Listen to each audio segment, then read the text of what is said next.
katoma, napapansin niyo ba sa mga nakakabit na padlock? Ayan o, marami mga katoma o.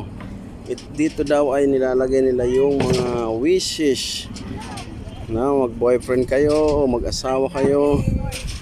Ilalagay niyo siya, ilalak niyo siya para ano daw, para hindi raw maghiwalay. Ayan o, may mga dalawang padlock. Ayan. Ayan. Niniwala ba kayo dyan mga katoma sa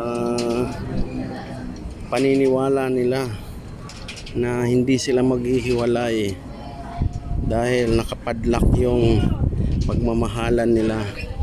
Ayun no, kung mapapansin nyo, ang dami-daming mga padlock na nakakabit sa bakal o sa alambre. Ayan.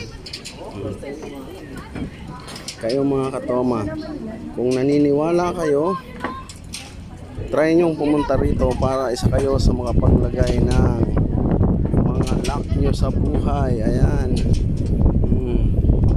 Ikutin natin mga tali, karamihan padlock. Ayan. Ayan, oh.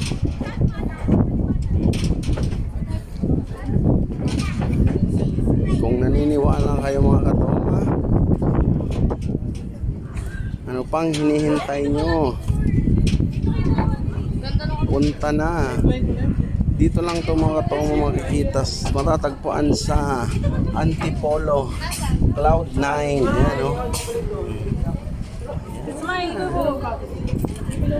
Isa pa. Okay mga katoma, punta na.